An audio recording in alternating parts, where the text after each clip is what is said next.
Bonjour! Welcome to Unit 2 of French 2. Take my phone off the hook so no one calls me while I try to film this video. Welcome to Unit 2. So we've wrapped up Unit 1, and good news, I think Unit 2 is easier than Unit 1, so if you struggled in Unit 1, maybe this one will be a little bit easier for you. So if you can think back all the way to Lesson 1, I told you that the first lesson in every unit is pretty vocabulary heavy. So the notes are a little longer, the videos are a little longer, because you're getting more vocab. So the theme for Unit 2 is le week-end enfin, which means finally the weekend. Okay, so I'll bet you can guess what kinds of words you're going to see in this video, what kinds of words you're going to be getting for this lesson, first lesson in Unit 2. So this is Lesson 5. The lessons go in numerical order. They don't start over with each unit, so all of your stuff will be labeled 2.5 and 2.6, 2.7, etc. Lesson 5. So the first set of notes, un week-end en ville. Un week-end en ville, a weekend in town. So I do want to note this really quickly before we move on, but in French, the word weekend is hyphenated. In English it isn't, so you all will often not want to hyphenate it, but that's a spelling mistake in French, so you have to put a hyphen when you're talking about the weekend in French.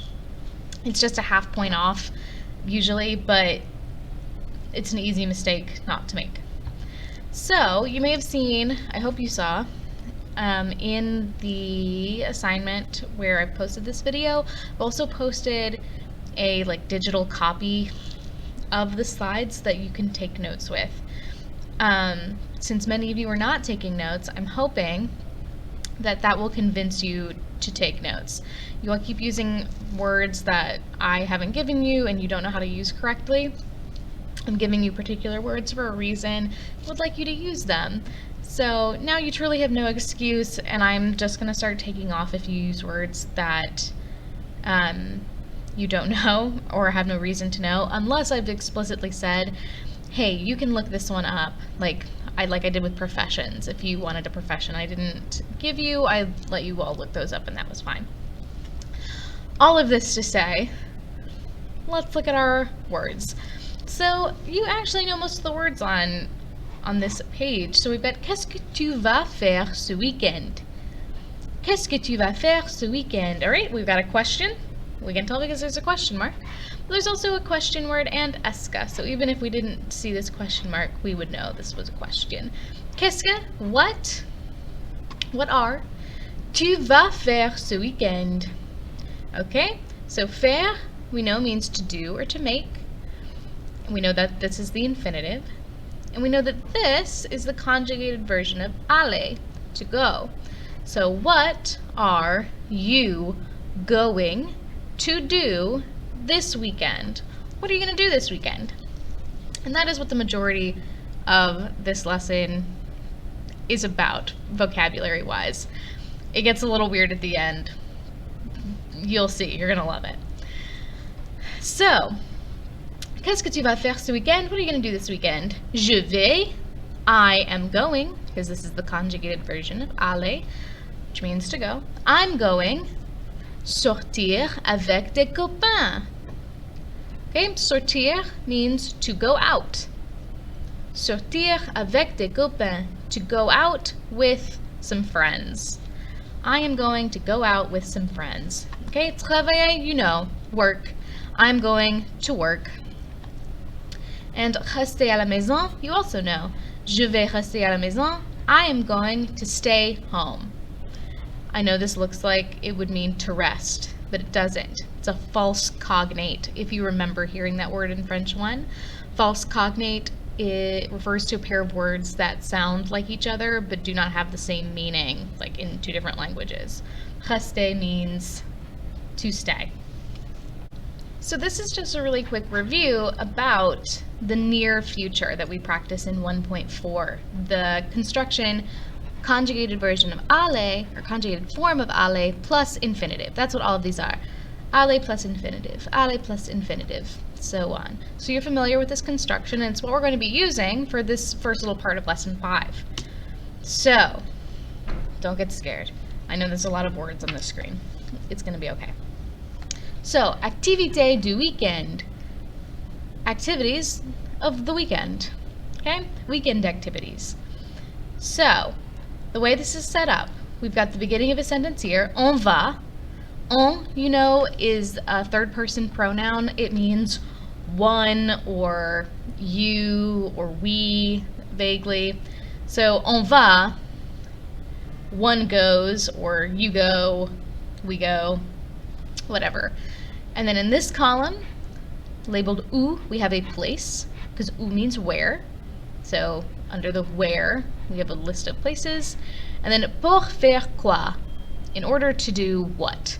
And then a list of activities, all of which start with infinitives, that you might do in these places on the weekend. I know that most of us aren't going anywhere on the weekend anymore, so you'll have to use your imagination to remember what doing these things is like. So, on va, one goes, en ville. So you can go to town. And in town, you can do these 3 things. Also, tons of other things, but these 3 specifically, I am letting you know. You can aller dans les magasins. Go in some stores. Go in the stores. Faire des achats. This is do some shopping, like clothes shopping, shop around for, I don't know what you all shop around for. Video games? Target? Faire des achats. Do the shopping. Do some shopping. Not food shopping, though. Or chercher un nouveau CD. You know, when you go to town and you look for a new CD. When you go into town to get a new CD. Everyone's favorite media format. Okay. So, chercher means to look for. This is one that you may remember or may not. I would say a lot of you don't. Chercher, that's why I pulled it out here. Chercher means to look for. Okay, all things you can do in town. On va au ciné. You go to the movie theater. Okay. To voir un film. Voir un film. To see a movie. Okay, voir. Voir means to see. I think this is a new verb for you. Totally. Voir. You don't need to know how to conjugate it yet. We'll learn that soon. Not today, and not in the next couple days, but soon. Voir means to see. It is different than regarder. Regarder means like to look at. To look at. Voir, or to watch, sorry. Regarder means to watch. Voir means to see. On va au café. You can go to a cafe. Rencontrer des copains. To run into friends. Or retrouver des amis. To meet some friends. The difference here is rencontrer means like to run into by accident, and retrouver means to meet on purpose, like you arranged to meet at a time and place. Okay, on va au stade. You can go to the stadium pour assister à un match de foot, to attend a football or a soccer game, or assister à un concert de rock, to attend a rock concert, or any kind of concert, un concert de rap, un concert de jazz, un concert de punk. N'importe quel genre. Doesn't matter what the genre is. So assister à, this is another false cognate, right? It looks like it would mean to assist, but it doesn't. It means to attend. To attend. Next, on va à la piscine, or on va à la plage, the pool or the beach.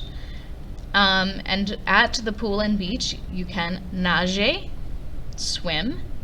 You can prendre un bain de soleil. Prendre un bain de soleil. This means sunbathe. You can sunbathe. I think a lot of the times in English we would use the verb lay out, or, yeah, lay out. Sunbathe, you're laying out in the sun. And prendre, this verb here, means to take. Okay, prendre means to take. So the literal translation would be to take a sun bath, right? But in English we say sunbathe. That's the verb. Or, à la piscine ou à la plage, you can bronzer. Bronzer means to tan, to get bronze, to tan. Okay? So, and obviously you can do these things in multiple places, right? So if I said, what are you going to do this weekend? And you said, I'm going into town to meet some friends, that's perfectly fine, right? Like, that's a clearly logical statement. That's okay. You don't have to always pair these verbs with these places. Just as long as it makes logical sense, like you're probably not going to a cafe to swim, right? Other than that, feel free to mix and match. Okay, so more activité du weekend, but not on va, we're not going anywhere this time, on reste, we're staying. So, on reste à la maison, you stay at home, you can aider ses parents. Aider ses parents means to help parents, to help their parents. Right? This looks like aid, right? To give aid to someone. To aid. It means help. Laver la voiture. Laver la voiture, to wash the car. Laver means to wash.